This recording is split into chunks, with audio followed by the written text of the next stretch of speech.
talked about the get off start. What did you start tonight? Yeah, we obviously started off a little slow.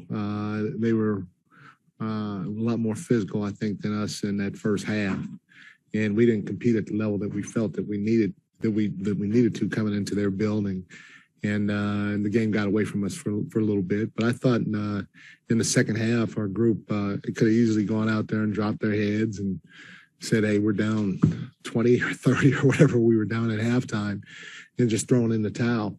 But I thought our guys, they were really, really good in the second half in terms of competing and bringing the physicalness to the game and to Memphis.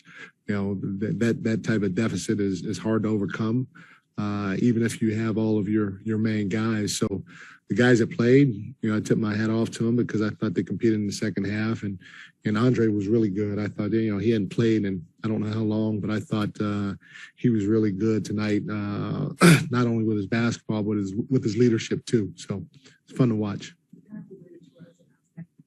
Right, after the first half ended, Steve what's the locker room that rejection, passion clearly came from him, but what was the weekend after that? Yeah,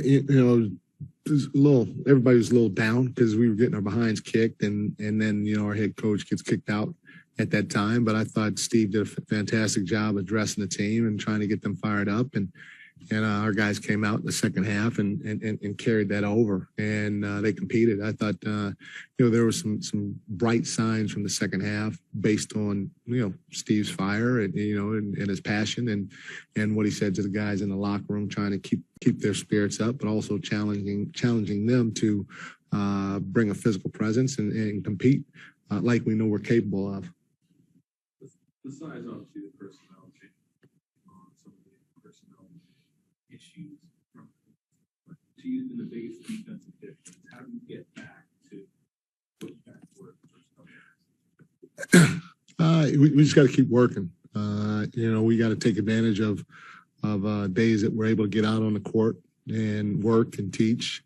When you look at our team, we have 4 or 5 guys obviously that played deep in the playoffs, and they've been here and through those years. And other than that, we have a lot of young guys and a lot of new guys. And being in the position that we're in right now, where you got to keep elevating your game, is unfamiliar territory for a lot of our guys. And so the only thing we can do is continue to work and wait till everybody gets back and then continue to try to turn it up a notch when they do, because it's not going to get any easier from here in our position.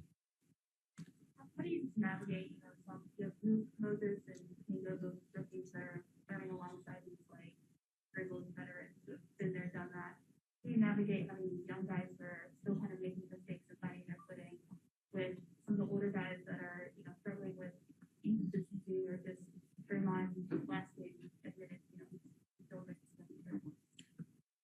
as much as you can, you try to get them out on the floor with those veterans, and like I said, we just have to continue trying to take advantage of any time that we have to practice or have a shoot around or something like that to get the group together, because they haven't played many games as a whole, and again, you watch film, you talk to them, you go through it with the coaches, you walk through it on the floor.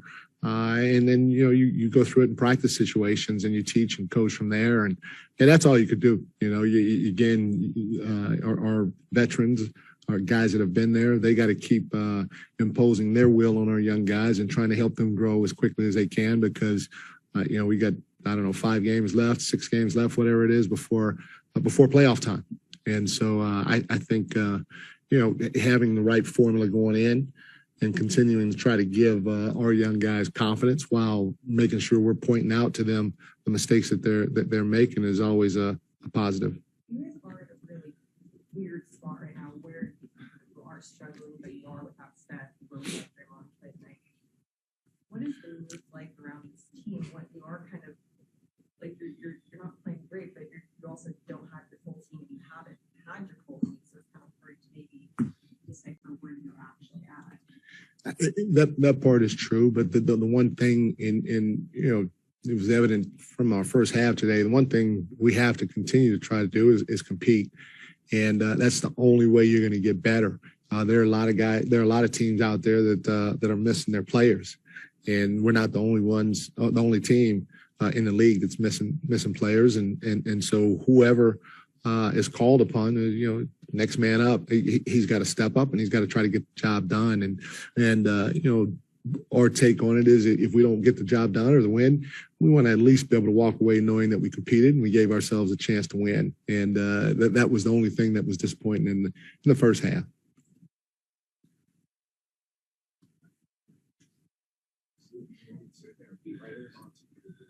Let's go to one on Zoom. Monty Poole, go ahead.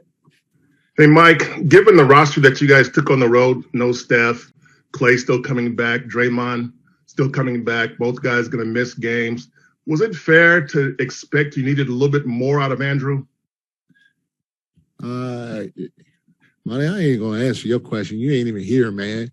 Kendra's here. Anthony's here. Slater's here. And you going to ask me a Zoom question from back in the Bay? Yes, sir. Yes, I am. Okay, fair enough. It is what it is. I said it a little earlier. Whoever is available to put on a uniform, they just got to go out and compete. And sometimes it doesn't happen, and that's a given over an 82 game schedule. And in the first half it didn't happen, but I thought our guys bounced back. They competed no matter who we threw out on the floor. And we can walk away knowing that we got a little bit better in the second half. At the end of the day, we can't wait on Steph. We can't wait on Draymond. We can't wait on anybody. Whoever can put on a uniform is going to have to go out there and play. And we've done it before. It was a big team win for us down in Miami, and we were missing, most, if not all, of the guys that played in the playoffs for us in the past. So, I got Steve, myself, the rest of the staff, we all have a lot of confidence in the guys on this roster. And, we're going to keep trying to push them and coach them and teach them. And our veterans are going to help out in the locker room to get these guys ready to go play a playoff game.